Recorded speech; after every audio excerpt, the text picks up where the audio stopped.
হঠাৎ শুনে বাড়ির দরজার মধ্যে আওয়াজ, আল্লাহ করিম, আমারে কিছু ভিক্ষা দেও, আমি তো না খাওয়া ক্ষুধার্ত। স্ত্রী ডাক দিয়ে কয়, স্বামী আমার একটু রেস্টে পড়ে যাও, ভিক্ষুকের বিদায় দাও, লোকটা অসহায়।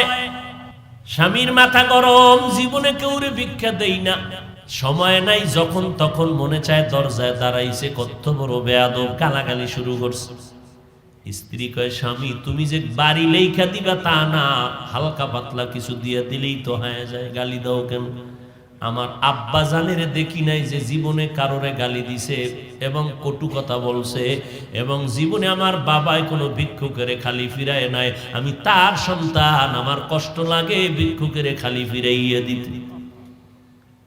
স্বামী বেচারা দুর্ব্যবহার করে, কয়, এই বিবি, মন চাইলে তুই যাইয়া দিয়া দে, আমার সামনে আর এই বিষয়ে কথা বলবি না।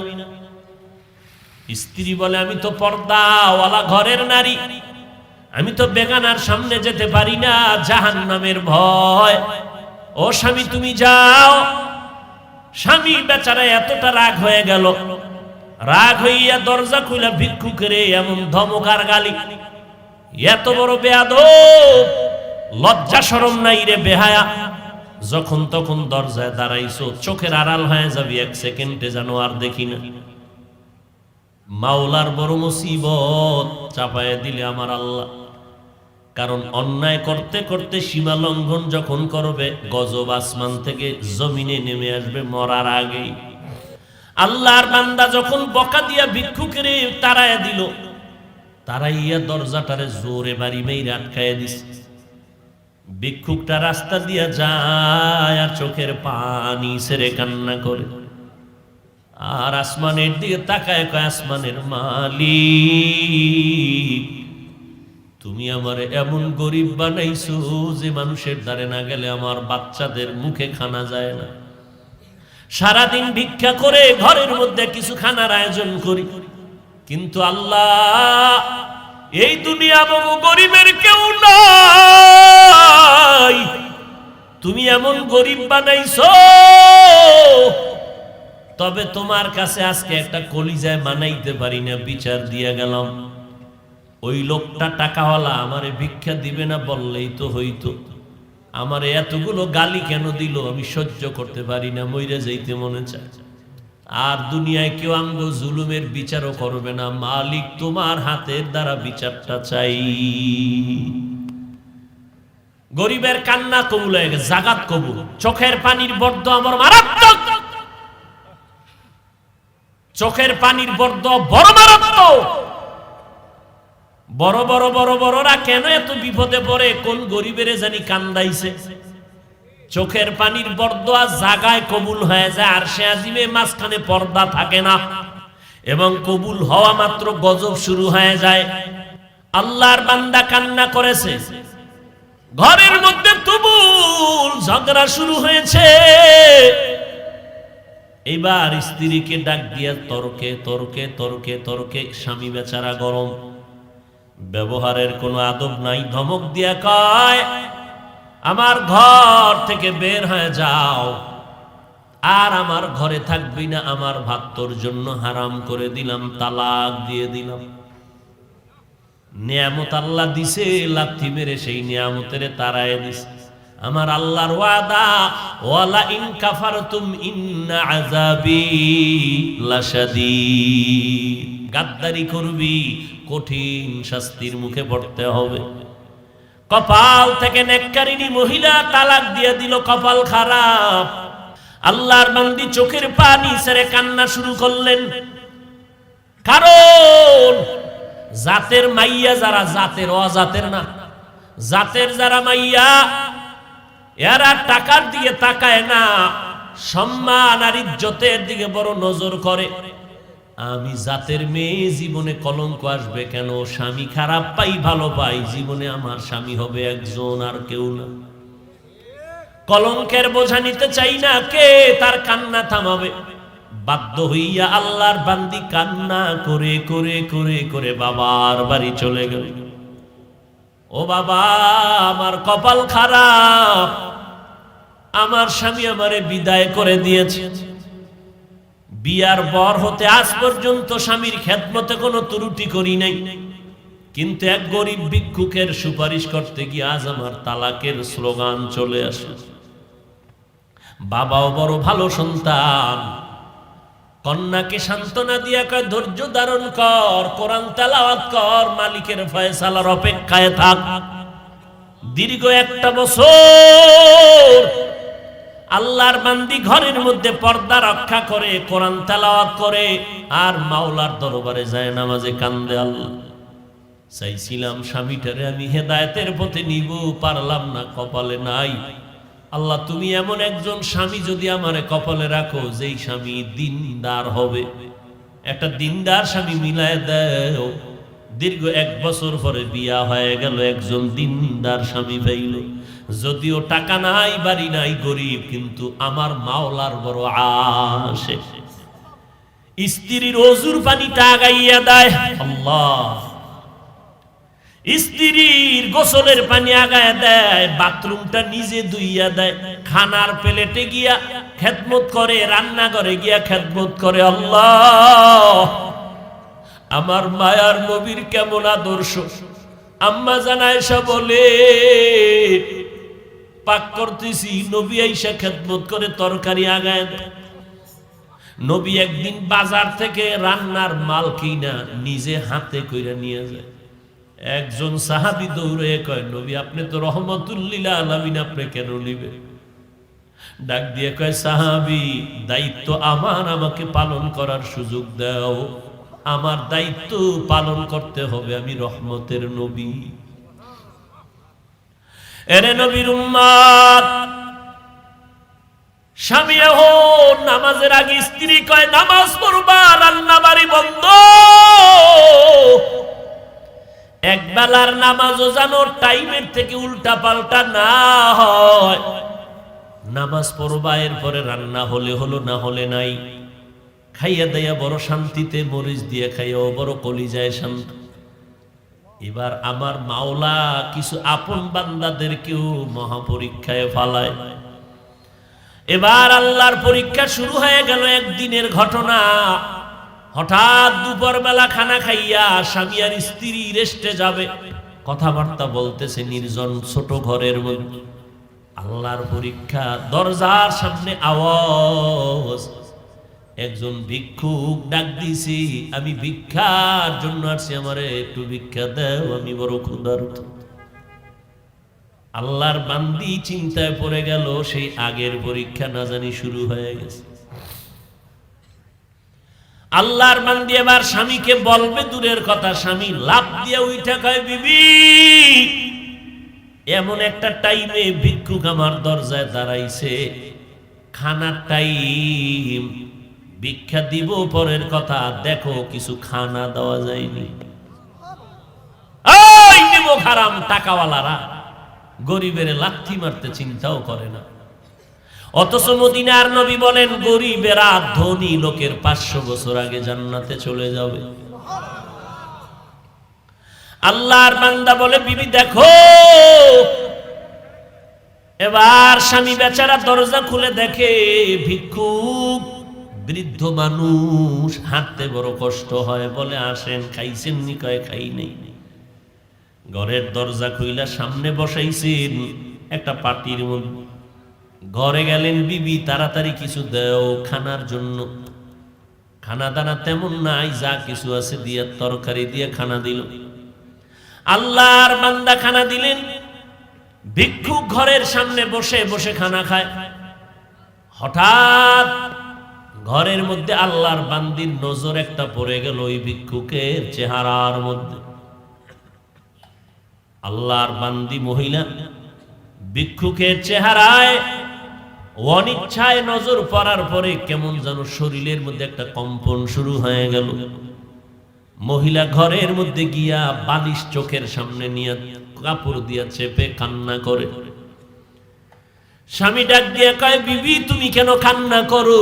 বলে, আল্লাহর কুদরত দেখে কান্না করি। বলে, কি আল্লাহর কুদরত? বলে, ও স্বামী তুমি জানো না, যেই ভিক্ষুকটারে তুমি খানা দিয়েছো, এই ভিক্ষুকটার চেহারায় আমার নজর পড়েছে। আমার মনে সন্দেহ জাগতেছে, যেই লোকটা সামনের দরজায় বসা ভিক্ষার থালা নিয়ে আসছে, আমার কেনই যেন মনে হয় আমার আগের স্বামীর চেহারার মতো দেখা যায়।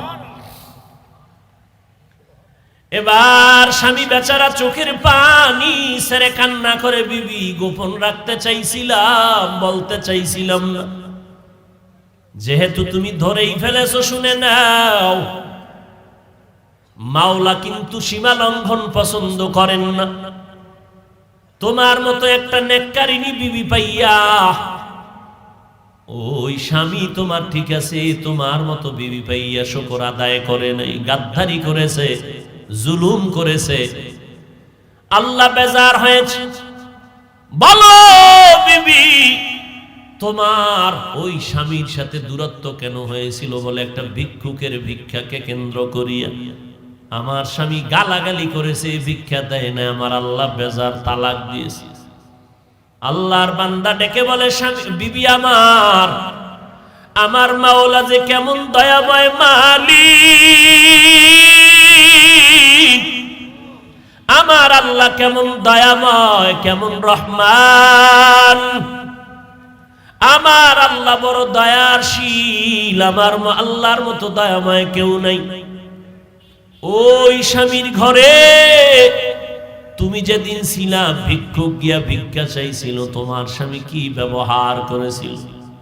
বলে, ও স্বামী আমার ওই পুরুষটা চূড়ান্ত গালাগালি করে ভিক্ষুকের কাঁদাইছে। এবার ডাক দিয়ে কয়, বিবি ওই দিন ভিক্ষুক ভিক্ষা চাইছিল, কিছু দিয়ে দিলেই তো হয় যায়, কিন্তু গাদ্দারি করার কারণে ভিক্ষুক এমন কান্না দিছে, আল্লাহ তাআলা ওই ভিক্ষুকের শুধু এখন ভিক্ষাই দেয় না, ভিক্ষা দেওয়ার আসল মালিকটা পর্যন্ত ভিক্ষুকের মাওলায় হাদিয়া দিছে। ওই দিনের ভিক্ষুক আর কেউ না, আমি স্বামী ছিলাম ওই দিনের ভিক্ষুক।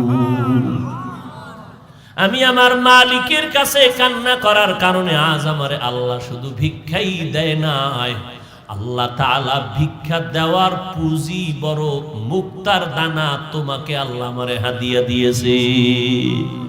শুকরে নেমাত নেমাতাত আফজু কুনাত, কুফরে নেমাত আজকাফত বিরু কুনাত, হামদুলাকা শুকরে লাকায়া জুলমিনান, হাজিরিয়া নাজরি বরহালে মা। এরে যুবক, বুড়া হওয়ার আগে যৌবনটারে বড় নেয়ামত মনে করিয়া কদর কর। বয়স হওয়ার আগেই তোর যৌবনটারে গুনাহ করিয়া নষ্ট করিস না রে বাবা। পায়ে হাত রেখে বলি, কয়দিন আর বাঁচবি? এই চিত্রাং নামের মহামারীতে যুবক মরিয়া গেল, গাছ পড়লো ঘরের উপরে, যুবকও মারা গেল, স্ত্রীও মারা গেল, কন্যাও মারা গেল। কয়দিন আর বাঁচবি রে যুবক? আজকে থেকে তওবা কর, আমার আল্লাহ শক্তি দিছে, শক্তিটারে দিনের কাজে লাগাও। আমি বলি না তুমি মাদ্রাসায় আসো, টুপি বড়, পাগড়ি বড়, আমগো মতো হুজুর হয়ে যাও, না, একবারও না। স্কুলে পড়ো আলহামদুলিল্লাহ, কলেজে পড়ো আলহামদুলিল্লাহ, চাকরি করো, ব্যবসা করো আলহামদুলিল্লাহ। তবে আমার মাওলার সাথে এতদিন যে গুনাহ করছো, আমার মাওলার থেকে দূরে সরছো, গাদ্দারি করছো, গুনাহ কইরা কইরা নিয়ামতের ঘুমটাকে নষ্ট করে, চেহারা নষ্ট করে ফেলছো। আজকে থেকে তওবা করে নেও, মা বাবার দোয়া নিয়ে চলবা, 5 বেলার নামাজ ছাড়বা না। তোমার মতো যুবক স্কুল কলেজে পড়ে, 5 বেলার নামাজি অভাব নাই, তুমি কেন পারবা না? তোমার মতো বান্দা কৃষি কাজ করে, নামাজ ছাড়ে না, ড্রাইভারি করে, নামাজ বাদ দেয় না, তুমি কেন পারো না রে বাবা? আল্লাহর ধরাটাকে তুমি স্বাভাবিক মনে করছো, আল্লাহর কোরআনটাকে মিথ্যা মনে করেছো। আমার আল্লাহর ধরা বড় কঠিন, আমার আল্লাহর কথা সত্য, সব কোরআনে বয়ান আছে। কি অন্যায় করলে কি শাস্তি হবে আল্লাহ সব বলে দিয়েছেন। আজকে তুমি বাহাদুরের মতো চলো না, যেদিন সাদা কাপড়ে ডুববা সব বাহাদুরি বন্ধ হয়ে যাবে। অন্ধকার কবরে গেলে ওই সময় বুঝবা অন্যায় করার কেমন স্বাদ। অতএব আল্লাহর কোরআন সত্য মনে করিয়া, নবীর কথা সত্য মনে করে, ওলামায়ে কেরামের কথা সত্য মনে করিয়া আল্লাহর কাছে তওবা করে নাও। মনটাকে বুঝাও রে মন, আমার মতো যুবক জীবনে মাদ্রাসায় পড়ে না, আলিফ বা তাও জানে না, স্কুল কলেজে পড়িয়াও যদি নামাজ পড়ে আমি কেন পারি না? কপাল আমার এত কেন খারাপ? আমার মতো বান্দা যদি ড্রাইভারি করে, র্যাব, আর্মি, পুলিশ, বিডিআরের চাকরি করে, কোটি টাকার ব্যবসা করে, নামাজ পড়ে আমি কেন পারি না?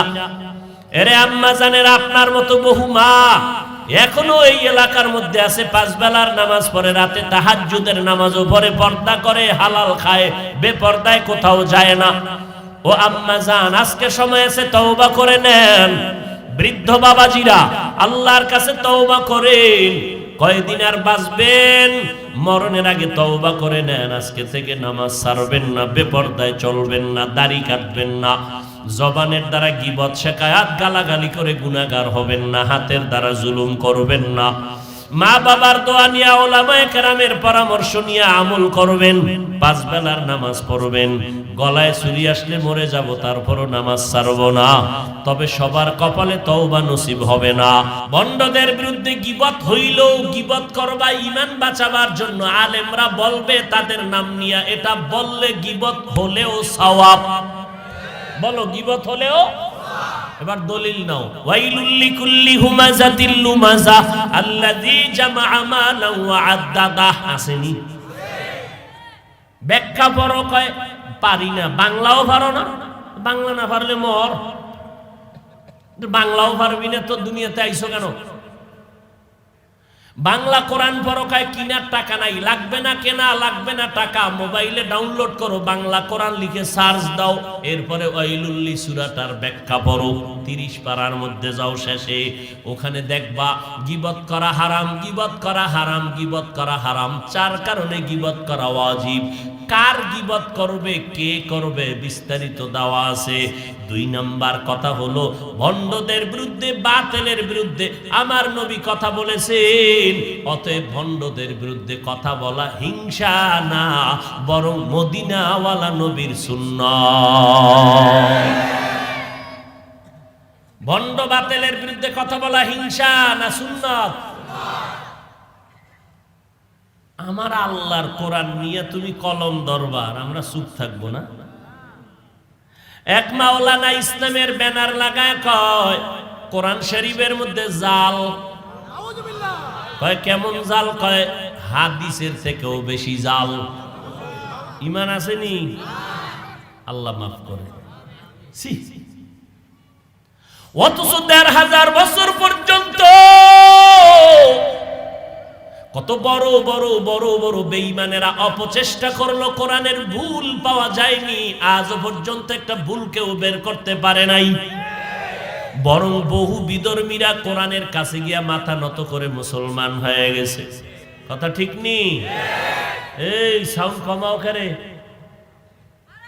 এরে নবীর উম্মতের দল, বহু বিধর্মী ভুল পাইল না, বরং মাথা নত করে মুসলমান হয়ে গেল। কিন্তু কপাল আমাদের বাঙালিদের খারাপ। 1500 বছর পর সোনার বাংলায় কোন পণ্ডিতের জন্ম হলো, যিনি ইসলামের ব্যানার লাগাইয়া মাওলানা, আমার মতো লঙ্গি পরা মাওলানা না, বড় দামি টাইটেলওয়ালা মাওলানা কয় কোরআনের মধ্যে জাল, কোরআনের মধ্যে ভেজাল। এই বয়ান যদি উম্মতের অন্তরে ঢুকে আর কোরআনের প্রতি ভক্তি থাকে, গলায় পাড়া দিয়ে জিজ্ঞেস করা লাগে, এই বয়ান পাবলিকের শুনেইছো কেন? বল, কি ইসলামের লাভ কি? জুমার আগে সুন্নত লাগবে না, এটা আম মানুষের বললে লাভ কি? ইসলামের লাভ কি? নবীরা ভুল করছেন, এই কথা উম্মতের শুনাইলে ইসলামের উপকার কি? উপকার টুপুকার বুঝি না, আমি মুরব্বী কইছে এটি করতে হবে। আল্লাহ হেদায়েত দান করুন। আরো জোরে বলেন। কষ্ট লাগতেছে না? হায় হায়, হিংসা না রে বাবা, পায়ে হাত রেখে বলছি, মুমিন ঈমান বাঁচাবার জন্য। আসলে যদি হিংসা নিয়ে চলতাম, হ্যাঁ, একেবারে যে আমি দুধের ধোয়া তা না, কান ধরে টান দিলে মাথা চলে আসে। হয়তো আমি অন্যায় করিনি একটু, আর একজনে করছে তাল, ওই তালের বাড়িতে আমার মাথায় বাড়ি। আমি একজনারে কিছু বলি নাই, লেখি নাই, আমার পাশের এক জাতি ভাই লেখছে তো কওমি ঘরানার, এই জন্য সব কওমিদের উপরে বদনাম। যদি হিংসাই আমি হাফিজুর রহমান করতাম, পৃথিবীতে আসার পর থেকে সময় যখন টুপি লাগাইছি আজও পর্যন্ত সেই টুপি পাস করলি, জীবনে অন্য টুপি মাথায় পড়ি নাই। 10-15 বছর আগে কুমিল্লা এক জায়গায় বয়ানে গেলাম, একটা থানা প্রপারে বয়ান, আলিয়া মাদ্রাসার মাঠ। বড় একজন হুজুর ডাক দিয়ে কয়, হাফিজ ভাই, আমগো এখানে তো সব উল্টা পাল্টা মানুষ, আপনি টুপিটা পাল্টাই স্টেজে গেলে একটু ভালো লাগতো। আমি বললাম, সিনা ভবনের ভইতা লাগে না, আমি যেই মানুষ, আমার বয়ান এইভাবেই চলবে। বয়ান শুনে কিনা শুনে আপনি ঘরে বয়া থাকেন, আমারে শুধু চেয়ারে বসায় দেন, এরপরে তাকায় দেখেন মাঠের অবস্থা কি। যদি আজকে সেই পাঁচকুল্লি, জীবনে অন্য টুপি পরি নাই, কিন্তু যদি হিংসাই করতাম অন্য টুপির বিরুদ্ধে তো দুই একটা বয়ান করতাম। কই করি নাই তো, হিংসা কেমনে বুঝলা? আমি তো বলি নাই জাল টুপি ফালায় দাও, গোল টুপি সিরা ফালাও। তুমগো হুজুরে তো কইছে পাস করলি সিরা ফালায় দাও, মুসলমানের না। আমরা কি হিন্দু? তো কি সহ্য হয়? কি ওয়াজ করবো কন্ত? অন্তরে যদি হিংসা নিয়ে থাকতাম, আমার বাবা জীবনে স্কুলের বারান্দায় পাঠায় নাই, জীবনে আমারে হাফ প্যান্টও পরায় নাই। ফুল প্যান্ট তো পরের কথা, হাফ প্যান্টও বাবায় পরায় নাই, শার্ট পরায় নাই। সেই ছোটবেলার থেকে ছোট ছোট লঙ্গি কিনা পরাইছে, পায়জামা পরেছি।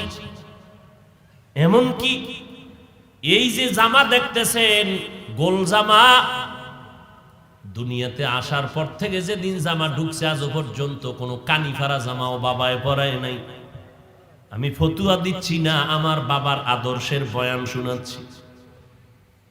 কিন্তু কোনোদিন তো অন্য টুপির বিরুদ্ধে বলি নাই, অন্য পোশাকের বিরুদ্ধে বলি নাই। তো হিংসা কেমনে বুঝলা? কোনোদিন তো আলিয়া মাদ্রাসার বিরুদ্ধে বলি নাই, স্কুল কলেজের বিরুদ্ধে বলি নাই, তুমি হিংসা কেমনে বুঝলা? আমরা দাঁড়াইয়া ইয়া নবী সালামু আলাইকার কিয়াম করে সালাম দেই না, জীবনেও দেই না। কিন্তু যারা দেয় আমরা তো একবারও তাদের গালি দেই নাই, দেখলে সালাম দেই। হিংসা কেমনে বুঝলা? কওমি মাদ্রাসায় জীবন ভর পড়েছি, কোনদিন আলিয়া মাদ্রাসায় যাই না। অথচ যেই মাদ্রাসায় ছোট থেকে বড় হইয়া লেখাপড়া করছি, বরগুনা পীর সাহেবের মাদ্রাসা, এক পার্শ্বে আলেম পর্যন্ত বিশাল আলিয়া মাদ্রাসা, পার্শ্বে কওমি মাদ্রাসা, কয়েক ক্লাস পড়ানো হয়। কোনদিন আলিয়া মাদ্রাসার বিরুদ্ধে বলি নাই, স্কুল কলেজের বিরুদ্ধে বলি নাই, জীবনভর কওমি মাদ্রাসায় পড়লাম। কই হিংসা তুমি কোন জায়গা দিয়া পাইলা রে বাবা? আসলে হিংসা কার অন্তরে একটু চিন্তা করো, আর আমার আল্লাহকে ভয় করো। हर के दारत खौफे हक दर दिल मदगम जन्नतुल मअवा देहद उरा मकाम। তোমরা আবু হানিফাকে পর্যন্ত মুশরিক বলেছো, কিন্তু আমরা ডাক্তার জাকির নায়ক সাহেব নিয়ে এই আহলে হাদিস লাইনে যারা আছে, কোনোদিন একটা নাম ব্যঙ্গ করেও উচ্চারণ করি না, গালি তো বরের কথা। কিন্তু ডাক্তার জাকির সাহেব যখন এক পর্যায়ে মাযহাবের পক্ষে বয়ান দিল, তখন আবার তার ভক্তরা তার বিরুদ্ধে চলে গেল। আমরা কোনোদিন খারাপও বলি নাই, আমরা কোনোদিন অশালীন কথা বলি নাই, এবং এখনো বলি না। কারণ ওই লোকটা খারাপ না, তার চলাফেরার আদর্শ খারাপ হতে পারে, কিন্তু মানুষটা খারাপ বলার কোনো উপায় নাই। মানুষের প্রতি মানুষের মোহাব্বত তৈরি হয় কোথায় বলতে পারবেন? মোহাব্বত ভালোবাসা তৈরি হয় কোথায় বলতে পারবেন? পারবেন না। আমার প্রতি আপনার ভালোবাসা, আপনার প্রতি আমার যে ভালোবাসাটা তৈরি হয় এটা অন্তরে। কোথায়? অন্তর কি দেখা যায়? অন্তর কি ধরা যায়? বলেন তো, অন্তর কন্ট্রোল করেন কে? বলেন। তো জাকির নায়েক সাহেবকে যারা মোহাব্বত করছে টাকার কারণে, ভালোবাসা তৈরি করে দিছেন কে? আমি হিংসা করলে কি লাভ? হিংসা কেন? আবার চাপাবাজি করে বয়ান দেয় রোগকে ঘৃণা করো, রোগীকে নয়। এর ব্যাখ্যাও জানে না, ওই হুনসে খালি কইতে আছে। এর ব্যাখ্যা কি? রোগকে ঘৃণা করো, রোগীকে। পাপকে ঘৃণা করো, পাপীকে। এর ব্যাখ্যাটা কি? খবর নাই। অনেকে মনে মনে কয় পাপকে ঘৃণা করো, পাপীকে না মানি, ওর সাথে সালাম নাই কালাম নাই, ওরে দূরে রাখো। হাকিমুল উম্মত, উম্মতের রুহের ডাক্তার আশরাফ আলী থানভী বলেন, পাপকে ঘৃণা করো, পাপীকে না। তার মানে হলো বান্দা, তুমি আগে যদি বান্দার কাছে 2 বার যাইতে, এখন ডেলি 5 বার যাও। মোহাব্বত বাড়াও, টাকা দাও, ঔষধ লাগলে দাও, তারে এমন মোহাব্বত দাও যেন তোমার মোহাব্বতের ছোঁয়া পাইয়া রোগ দূরে সইরা যায়। আর আমরা কাছেই যাইতে চাই না, বরং বেশি বেশি কাছে যাও। তোমার রং যখন তার কলিজায় লাগবে তখন তার রোগ মুক্ত হয়ে যাবে। লা ইন শাকারতুম লা আযীদান্নাকুম ওয়া লা ইন কাফারতুম ইন্না আযাবী লাশাদীদ। উডেকা মোনাজাত দিয়ালামুনি। কারো জ্যৈষ্ঠ মাস, কারো সর্বনাশ। কেউ জ্যৈষ্ঠ মাসে আম কাঁঠাল দুধ দিয়ে ভাত খায়, আর কেউ বাথরুমে বয়ে দিন কাটায়। বুঝেননি কিছু? কপাল, কপাল, এটি কপাল। এর নাম কি? কপাল। সব কিছু হয় না, আল্লাহ কপালে লিখতে হবে তো, কপালে থাকতে হবে তো। মাওলায় চাইলে হিরো বান্দা জিরো হয়ে যায়, মাওলায় চাইলে জিরো থেকে হিরো হয়ে যায়। সম্মান দেয়ার মালিককে না আপনার আব্বায় সরকার, সম্মান দেয়ার মালিক আমার আল্লাহ। আল্লাহ যদি কাউরে সম্মান দেয় কোনো যোগ্যতা লাগে না। আমার আল্লাহ পাক গোবরের মধ্যেও পদ্ম ফুল ফুটায় দেয়। আমার আল্লাহকে চিনো না রে গোলাম? নিয়ামতের শুকর আদায় করো। ও পর্দার আড়ালের আম্মা জানেরা, আসেনি? কথা কয় না, কই আছে? ঘুমায়? অঝুমতে আইসিনি এলাকার আম্মা জানেরা। আম্মা জানেরা ও শুনবে কি? রাস্তা বন্ধ কইরা কইরা কইরা কইরা কইরা কইরা বিদেশি বন্ধুদের খেলা দেখতেছে, কলিজা ঠান্ডা করে। বড় বড় হজের সওয়াব। কি ঠিক? হজের সওয়াব।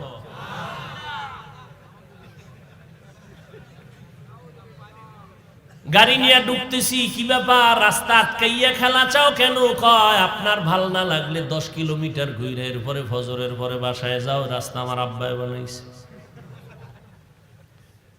মদিনার ইসলাম কয় মানুষের চলাচলের পথকে ব্যাহত করে আটকাইয়া কোনো কাজ করবি, আমার আল্লাহ তোরে লানত দিবে। সারা রাত ঘুম নাই, নামাজ নাই, রোজা নাই, পর্দা নাই, এমন জোরে এক একটা গুলকির গোলের আওয়াজে চিৎকার দেয়। চিৎকারের কারণে বিল্ডিং এর মধ্যে, ঘরের মধ্যে ঘুমের বাচ্চা লাফ দিয়া ভয়ে উঠে যায়। ঘুমান্ত মানুষ ভয় পায়, ওখানে কি হইলো? ডাকাত আইলো না চোর আইলো? খবর নাই। কে বলবে এই কথা? যারে দিয়া ভূত ছাড়ামু তারেই যদি ভূতে পায় তো উপায় কি? जिंदगी में बंदगी तू करना है, जिंदगी में बंदगी तू करना है, जिंदगी बे बंदगी शर्मिंदा है, जिंदगी बे बंदगी शर्मिंदा है। दुनिया में हो दुनिया का ताल्लुबगार ना हो, बाजार से गुजर हो खरीदार ना हो। दुनिया में हो दुनिया का ताल्लुबगार ना हो, बाजार से गुजर हो खरीदार ना हो। ये दुनिया एक मिसले कागज फूल है, ये दुनिया एक मिसले कागज फूल है। जिंदगी में बंदगी तू करना है, जिंदगी में बंदगी तू करना है। जिंदगी बे बंदगी शर्मिंदा है, जिंदगी बे बंदगी शर्मिंदा है। जिंदगी में बंदगी कुन बंदगी, बंदगी बे जिंदगी शर्मिंदगी, जिंदगी बे बंदगी शर्मिंदगी। এরে আল্লাহর বান্দা খেলা খেলা কইরা কত বান্দা দুনিয়া থেকে চলে গেল চিৎকার দিয়া। ওর কলিজার বন্ধুটা জিততে পারে নাই, মইরা গেছে ঠাস কইরা। এই মরণটা শহীদ, বিনা হিসাবে জান্নাত। কেমন পাগল হইছো রে যুবক, কয়দিন আর বাহাদুরি করবি? আজ উলামায়ে কেরামদের কথাকে মূল্যায়ন করলি না। উম্মতের জন্য উলামায়ে আহলে হক বড় নেয়ামত। মায়ার নবী সারা রাত নামাজে দাঁড়িয়ে আছেন। আম্মা জান আয়েশা বলেন, নজর করে দেখি নবীর পা মোবারক গুলো ফুলে গেল। নবী এত ব্যথিত, এত কষ্ট। আমি আয়েশা নবীকে প্রশ্ন করলাম, নবী এত কষ্ট কেন করেন? আল্লাহ তো আপনার গুনাহগুলো নাই, কোনো গুনাহ নাই, মাফ। আল্লাহর নবী কি জবাব দিয়েছেন? আফালা আকুনা আবদান শাকুরা, আমি কি আমার আল্লাহর শুকরগুজার বান্দার মধ্যে হব না রে আয়েশা? যেই আল্লাহ আমাকে অনেক অনেক কিছু দিয়েছেন, আমি আল্লাহকে কি কিছু দিব না? যেই আল্লাহ তোমাকে আমাকে বাড়ির মালিক বানাইছেন, গাড়ির মালিক বানাইছেন, যে আল্লাহ এত সুন্দর সম্মানের চেয়ারে বসাইছেন, সে আল্লাহরে তুমি আমি কি দিয়েছি? তোমার আমার গুনার খবর যদি জানতো, কেউ সম্মান করত না, সালাম দিত না। আল্লাহ গোপন পর্দা লাগাইয়া দিছেন। আল্লাহ এত সুন্দর কণ্ঠদান করেছেন, যদি হিসাব নেয় বান্দা কি জবাব দিব?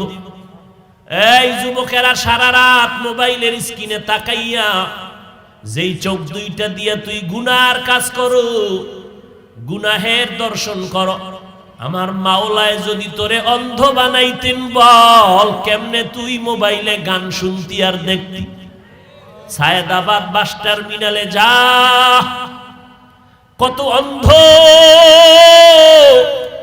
লাঠি হাতে নিয়া চোখের পানি ছেড়ে গাড়িতে উঠিয়া কয়, ও যাত্রী ভাইরা, তোমরা চট্টগ্রাম যাও, সিলেট যাও, বরিশাল যাও, আমি অন্ধ মানুষ, তোমরা আসমান দেখো, জমিন দেখো, মানুষ দেখো, আমি কিছুই দেখতে পারি না। আমারে আল্লাহ অন্ধ বানাইছে,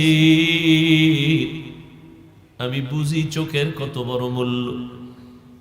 আমারে তোমাদের দয়া হলে একটু যাত্রা পথে আমারে 2-1 টাকা দাও, তোমরা যদি আমারে 2-1 টাকা দাও, আমি এই টাকা নিয়ে সন্ধ্যাবেলা কিছু ডাল চাল নিয়ে ঘরে যাব।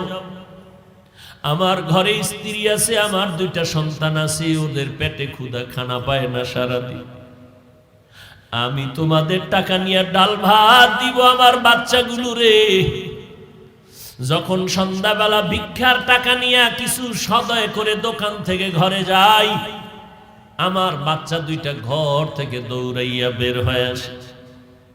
আইসা 2টা বাচ্চা 2 দিক দিয়ে আমাকে আঞ্জা করে ধরে কয়, আব্বু মজা দাও, মজা দাও।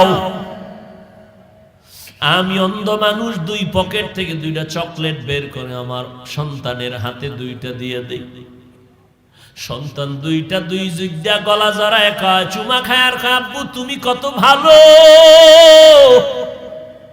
তুমি কত সুন্দর। আমি বাচ্চা দুটোরে কোলে জড়ায় কান্না করি আর বলি, ও মালিক, আমার সন্তানগুলো আমারে দেখে আর বলে আমি নাকি অনেক সুন্দর, কিন্তু আজও পর্যন্ত আমি দেখতে পারলাম না আমার কলিজার সন্তানগুলো কত সুন্দর। তুমি আমারে অন্ধ বানাইছো।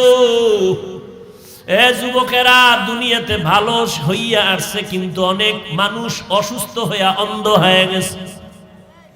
তোর অন্তরে কি ভয় লাগে না? আল্লাহ যদি তোর চোখের পাওয়ার নিয়ে যায়, জীবনে কোনো ডাক্তার আর পাওয়ার ফিরায় দিতে পারবে না। আজকে গুনাহ করতে করতে তোর চেহারাটা আয়নার কাছে নিয়ে দেখ, তোর চেহারার মধ্যে কোনো লাবণ্যতা নাই, কোনো উজ্জ্বলতা নাই। এই পর্দার আড়ালের আম্মা জানেরা, মাওলার নিয়ামতের শুকর আদায় করি ওরে মা।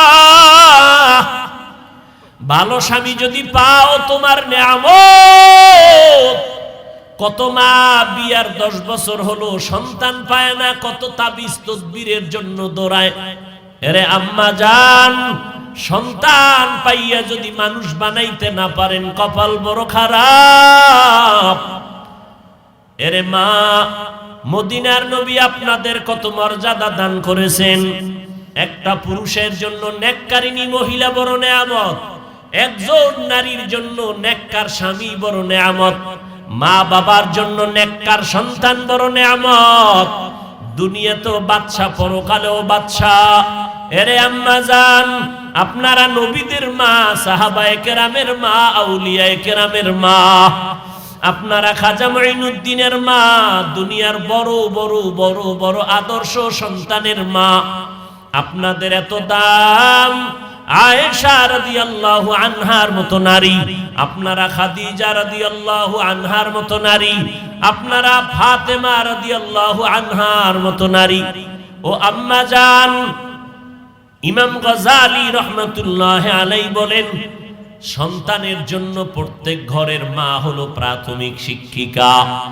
কারণ সন্তান বাবার তুলনায় মাকে ফলো করে চলে বেশি, সন্তান বাবার তুলনায় মায়ের কাছে সময় ব্যয় করে বেশি। এই জন্য বাবার তুলনায় মাকে আদর্শ ঠিক রাখিয়া চলতে হবে। মার আদর্শের কারণে সন্তানগুলো ভালো হয়ে যাবে। এরে আম্মা জান, এখনো সময় আছে, তওবা করে ভালো হবেন। আপনার সন্তানকে আমি বলি না হাফেজে কোরআন বানাবেন, আপনার সন্তানকে বড় আলেম বানাইবেন, এত চাপ দিয়া আমি বলি না। এটা আপনার ইখতিয়ার, বানাইবেন কিনা। কিন্তু আমি অনুরোধ করব রে মা, আপনার সন্তান ডাক্তার হবে, আলহামদুলিল্লাহ, দোয়া করি। আপনার সন্তান ইঞ্জিনিয়ার বানাবেন, আলহামদুলিল্লাহ, দোয়া করি। আপনার সন্তান ডাক্তার হবে, ইঞ্জিনিয়ার হবে, প্রফেসর হবে, আপনি বানাইবেন, আমি দোয়া করি, বানান, তবে বেয়াদবি যেন না হয়। আপনার সন্তানকে ডাক্তার বানাবেন, তবে বেয়াদবি বানাবেন না। ইঞ্জিনিয়ার বানাবেন, তবে বেয়াদব বানাবেন না। আপনার সন্তান ডাক্তারি করবে, সন্তানের ব্যবহারে যেন মানুষ কষ্ট না পায়, সন্তানের কথায় যেন আলেম ওলামার কলিজায় ব্যথা না যায়, সন্তানের ব্যবহারে যেন মা বাবার অন্তরে কষ্ট না যায়। আদর্শ সন্তান বানায় যান। মরিয়া গেল সন্তান কোরআন শিখবে, কোরআন পড়বে, দোয়া করবে। অতএব ডাক্তার পড়তে গেলে কোরআন পড়া যাবে না, এটা হতেই পারে না। ইঞ্জিনিয়ারিং পড়াইতে গেলে যে কোরআন শিখতে পারবে না, এটা হতেই পারে না। 1 ঘন্টা ফজরের নামাজের পরে অথবা ঘুমের আগে এশার নামাজের পর ইমাম সাহেবের কাছে সন্তানের পাঠাইয়া কোরআনটা শিখায় নেন। এটা কত সহজ। এরপরে ডাক্তার হবে আলহামদুলিল্লাহ, ডিসিএসপি আইজি হবে আলহামদুলিল্লাহ, এমপি মন্ত্রী হবে আলহামদুলিল্লাহ। আপনি মরিয়াও যদি যান, সন্তান ডিসির চেয়ারে বসিয়াও কোরআন পড়ে মায়ের জন্য দোয়া করবে। এজন্য আল্লাহর নবী বলেন, আদ-দুনিয়া কুল্লুহা মাতা ওয়া খায়রু মাতা'id দুনিয়া লিমরাতুস সালিহা। দুনিয়ায় যা কিছু আছে সব হলো সম্পদ, আর এই সম্পদের মধ্যে দামি সম্পদ হলো নেককারিনী নারী।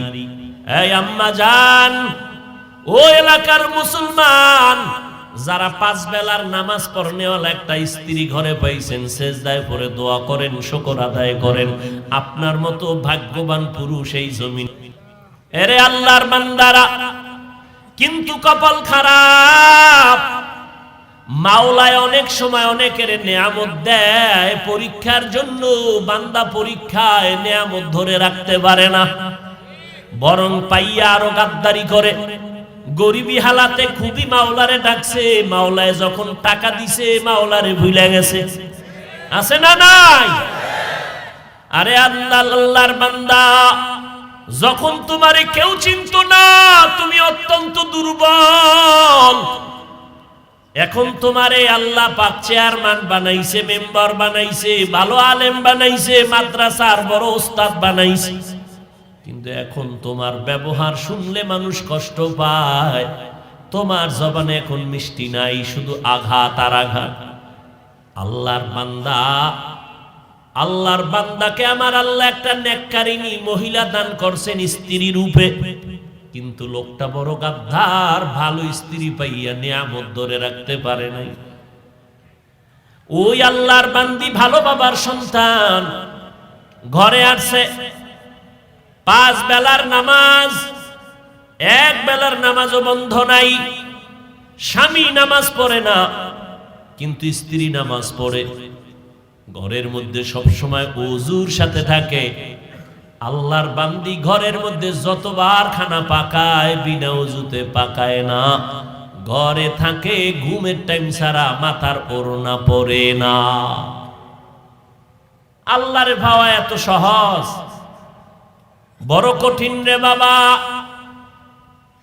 কয়জন আল্লাহর আশেক দাঁড়ায় বলবেন, আমার ঘরের স্ত্রী ওযু ছাড়া রান্না করে না, আমার ঘরের মহিলা মাথার কাপড় কখনো ফালায় না। এত সোজা না রে বাবা। নামাজের দ্বারাই ইবাদতে মজা লাগে না কেন? কয় বেনামাজির পাক খাইছি। মজা পাই না কেন? বেপরদাওয়ালা নারীর পাক খাইছি, ভাল লাগে না। ইমানের পয়েন্ট কমতেছে, ইমানের রুহানিয়ত কমতেছে। ও আল্লাহর বান্দা, নবীজি বলেন, যেই মহিলা ঘরের মধ্যে মাথায় কাপড় রাখে না, ওই ঘরে রিজিকের বরকত থাকে না। তার মানে নামাজ বাদ দিয়ে কাপড় পেছাও।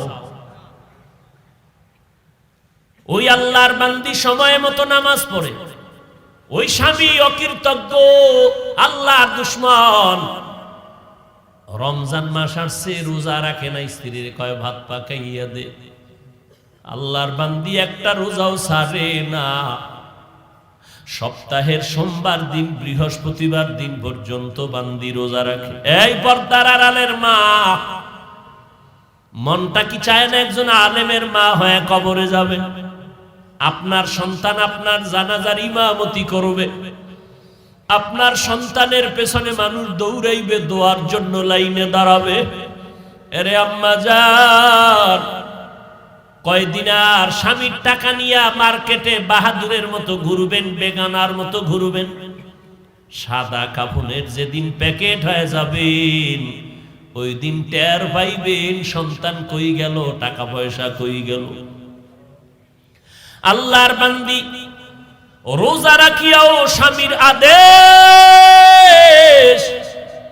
স্বামীরে রান্না করে খাওয়াইতে হবে।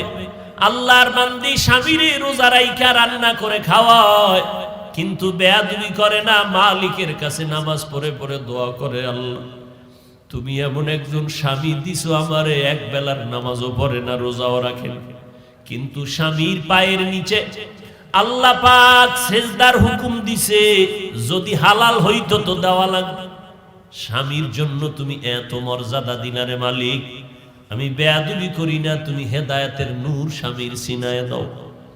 ও আল্লাহ, আমার স্বামীকে হেদায়েত দাও, আমার স্বামী যেন তোমার গোলাম হইয়া যায়। ঘরের থেকে বাইরে যায়, স্ত্রী দোয়া করে, ও আল্লাহ আমার স্বামীরে হেফাজত করো, আমার স্বামীর চাকরি ব্যবসায় তুমি বরকত দিয়ে দাও। কয়জন ঘরের মা আছেন যে স্বামীর জন্য দোয়া করেন, মালের জন্য, ব্যবসার জন্য দোয়া করেন? মা উল্টার দিকে চলে, স্বামী কামাই করে, টাকা নিয়ে পার্কে পার্কে দৌড়ায়। আমার আম্মা জানেরা, স্বামীর ঘামের টাকা দিয়ে আম্মা জান গুনার কাজে টাকা খরচ করে। স্বামী তো বেচারা নিজে খাওয়ার জন্য কোনো স্বামী কষ্ট করে না, দিন রাত্র গাধার মতো স্বামী বেচারা রাস্তায় দৌড়ায়, রাত্র নাই দিন নাই ঘুম নাই, সব স্ত্রী পরিবার সন্তানের আরামের জন্য করে। কিন্তু আম্মা জানেরা মূল্য দেয় না। স্বামীরে কয়, স্বামী আমার জন্য একটা জিনিস আনবানি, স্বামীর পকেটে একটা টাকাও নাই, তারপরও কয় আসবো, নিয়ে আসবো। জানতে দেয় না যে আমার পকেটে টাকা নাই। বাজারে যাইয়া ঘুরে, আমার বন্ধু কই, আমি কিছু টাকা ধার নেওয়া লাগবে, কারণ আমার স্ত্রীর ওয়াদা দিয়েছি, স্ত্রীর মন রক্ষা করা লাগবে। ও আম্মা জান, তুমি জানো না স্বামী তোমার জন্য কি পরিমাণ ত্যাগ স্বীকার করলো, এত কষ্ট করে। আল্লাহর বান্দা বন্ধুর কাছে টেলিফোন করলো, 1000 টাকা দাও, টাকা নাই। এভাবে কয়েকজনের কাছে ঘুরে ঘুরে অল্প টাকা নিয়ে স্ত্রীর জিনিসটা নিয়ে আসছে, নিয়ে স্ত্রীর হাতে দিছে। স্ত্রী খুশি, স্বামী বেচারা টেনশন, আমি ধার করা টাকা কেমনে দিব। ওয়াদা দেওয়া আছে 5 দিন পরে দেওয়া লাগবে। ঠিক ওয়াদার দিন পাওনা দাঁড়ায়, কয় বন্ধু টাকা দে। কয় ভাই একটা দিন সময় দাও। গালাগালি শুরু করছে। স্ত্রী শুনে কয় কি ব্যাপার, লোকটা গালি দেয় কেন? কয় টাকা ধার আনছি। কেন? কয় আমার একটা কাজে আনছিলাম। তো কয় না, তোমার মন রক্ষা করার জন্য আনছিলাম। আরে আম্মা জান, ওই আল্লাহর বান্দি, এত বড় নামাজি বান্দি, স্বামীর জন্য দোয়া করে আল্লাহ ব্যবসায় বরকত দাও, কিন্তু অকৃতজ্ঞ বেঈমান একটা নেককারিনী স্ত্রী পাইয়া শুকর আদায় করলো না। কপাল বড় খারাপ। মাওলায় দিছিলেন দয়া কইরা একটা ভালো মহিলা, কিন্তু ধইরা রাখতে পারে নাই নিমক হারামে। আমার নবীকে 13 বছর দেখলো, বয়ান শুনলো, তারপর আবু জাহাল কালেমা পড়ে নাই। এই জমিনে কিছু শক্ত অন্তরওয়ালা থাকবে, কোন বয়ানে তাদের দিলটা নরম হবে না, তওবা করার ভাগ্য হবে না। তবে 2-1 আল্লাহর বান্দা মরণের কথা স্মরণ করিয়া যদি তওবা করে, আল্লাহকে ডেকে ডেকে বলে, হে মালিক, এই ময়দানে আমার মতো গুনাহগার কেউ নাই। গুনার কারণে হাত না পাক, চোখ না পাক, জিহ্বা না পাক, অন্তর না পাক। এই অবস্থায় যদি তওবা না করিয়া কবরে যাই, ওই অন্ধকার কবরে কেউ নাই, কেউ নাই। অন্ধকারের ঘর, মাটির ঘর, আল্লাহ পাকের দরবারে যদি জবাব দিতে না পারি, গ্রেফতারি পরোয়ানা শুরু হয়ে যাবে। ওই কবর জাহান্নামের আগুনে ভরে যাবে। আল্লাহর কাছে তওবা করো। মরিয়া গেলে যাব, হায়াতের মালিক আল্লাহ, ইজ্জতের মালিক আল্লাহ, রিজিকের মালিক আল্লাহ। জীবনে মরলেও আর নামাজ ছাড়বো না, বেপরদায় চলবো না, মা বাবার বিরুদ্ধে যাব না, ওলামায়ে কেরামের বিরোধিতা করব না, আহলে হক ওলামাদের পরামর্শ নিয়ে চলবো, দেশ ও জাতির বিরুদ্ধে ষড়যন্ত্র করব না। তওবা করার মতো যদি অন্তর তৈরি হয়, মুনাফিকি যদি না থাকে, খাঁটি তওবার অন্তর যাদের অন্তরে আছে, নিয়ত আছে, আল্লাহর মোহাব্বতে 2 হাত আমার আল্লাহকে দেখাইয়া দাও। আল্লাহ তওবা কবুল করে নেন। আয় আল্লাহ, তওবার উপরে মজবুত হইয়া চলার মতো তৌফিক দান করেন। আমিন। আলহামদুলিল্লাহি রাব্বিল আলামিন। ওয়াসসালাতু ওয়াসসালামু আলা সাইয়্যিদিল আমবিয়াই ওয়াল মুরসালিন ওয়া আলা আলিহি ওয়া আসহাবিহি আজমাইন। ইয়া আরহামার রাহিমিন, ইয়া আরহামার রাহিমিন, ইয়া আরহামার রাহিমিন। রব্বিরহামহুমা কামা রাব্বায়ানি সাগীরা। আল্লাহুম্মা ইন্না নাউযু বিকা মিনাল বারাসি ওয়াল জুনুনি ওয়াল জুযামি ওয়া সাইয়্যিল আসকাম। ও দয়ার মালিক, গুনাহের বোঝা নিয়ে আপনার দরওয়াজায় হাজির হয়েছি। দুনিয়ার বাড়িওয়ালাদের দরজা বন্ধ, আপনার রহমতের দরজা খোলা। ওলামায়ে কেরাম, মুরব্বী, হাজী সাহেব, কত ব্যবসায়ী, চাকরিজীবীরা হাত তুলেছেন। পর্দার আড়ালের কত মা বোনেরা, আমার যুবক ভাই, ছাত্র ভাইরা হাত তুলেছেন। মেহেরবানি করে আমাদের জিন্দেগীর সব গুনাহগুলো মাফ করে দেন আল্লাহ। আয় আল্লাহ, আজকের মাহফিল কবুল করে নেন। আয়োজনকারী সহযোগিতাকারীদের কবুল করে নেন আল্লাহ। আয় আল্লাহ, এলাকার ঘরে ঘরে শান্তি দান করেন আল্লাহ। মা বোনদের আবেদা পর্দানিশী বানায় দেন, সন্তানগুলো নেককার বানায় দেন, সারা দুনিয়ার মানুষগুলো মাফ করে দেন, মহামারী থেকে মুক্ত করে দেন আল্লাহ। বাংলাদেশ শান্তির দেশ বানায় দেন। প্রশাসনিক ভাবে যারা কাজ করে দিনের খাদেম বানায় দেন। সরকার থেকে সকল জনপ্রতিনিধিদেরকে দিনের খাদেম বানায় দেন। আয় আল্লাহ, ব্যবসা যারা করে, চাকরি করে, কামাই রুজিতে হালাল ভাবে বরকত বাড়ায় দেন। হারাম থেকে হেফাজত করেন আল্লাহ। অভাব দূর করেন, ঋণ আদায়ের ব্যবস্থা করে দেন। আয় আল্লাহ, সমস্ত মাদ্রাসাগুলো কবুল করে নেন, মসজিদগুলো কবুল করে নেন। আয় আল্লাহ, সমস্ত শিক্ষা প্রতিষ্ঠান নবীর আদর্শওয়ালা বানায় দেন। রব্বুল আলামিন দিলের ন্যাক আশা পূরণ করে দেন। আয় আল্লাহ, উলামায়ে আহলে হকের বিজয় দান করেন। ইসলামের ব্যানারওয়ালা দুশমন থেকে হেফাজত করেন। বাতিলের মোকাবেলায় বিজয় করে দেন। আয় আল্লাহ, মিথ্যা মামলায় জড়িতদের মুক্তির ব্যবস্থা করে দেন আল্লাহ। আয় আল্লাহ, ইলম হিকমত আমলে বরকত বাড়ায় দেন। রিয়া হাসাদ কিবির দূর করে ইখলাস দান করেন। চলার পথে ইজ্জতের সাথে হেফাজত করেন। আয় আল্লাহ, সারা দুনিয়ায় নিরাপদে খেদমতের জন্য কবুল করে নেন। আয় আল্লাহ, মুখালিফের মুওয়াফিক বানায় দেন। রব্বুল আলামিন, ময়দানে কামিয়াবির সাথে খেদমতের জন্য কবুল করে নেন। প্রতিবন্ধকতা দূর করে দেন। সুন্নতওয়ালা জিন্দেগি দান করেন। আয় আল্লাহ, ঘরে ঘরে সুন্নতের আমল জারি করে দেন। আয় আল্লাহ, নবীজির রওজা বাইতুল্লাহ জিয়ারতের তৌফিক দান করেন। আয় আল্লাহ, সুস্থতার নিয়ামত বাড়ায় দেন। আমরা যারা হাত তুলেছি, জানি না কার মা নাই, বাবা নাই, অন্ধকার কবর থেকে দোয়ার অপেক্ষায় ছেড়ে সন্তান। ওই মা বাবার চেহারাটাও কি মনে পড়ে না? ওই মা বাবার জন্য কি মায়া হবে না? ও মালিক, জানি না এই ময়দানে কারা ইয়তীম, বাবার আদর পায় না, বাপ হারাইয়া মা হারায় বড় অসহায়। গুনার কারণে দিলটা পাথর, চোখে পানি নাই, কান্নাওয়ালা চক্ষু দান করেন আল্লাহ। কান্নাওয়ালা চক্ষু দান করেন ও সন্তানেরা। যেই মা বাবা জীবন ভর তোমার আমার জন্য কেঁদে কেঁদে দোয়া করলেন আর কষ্ট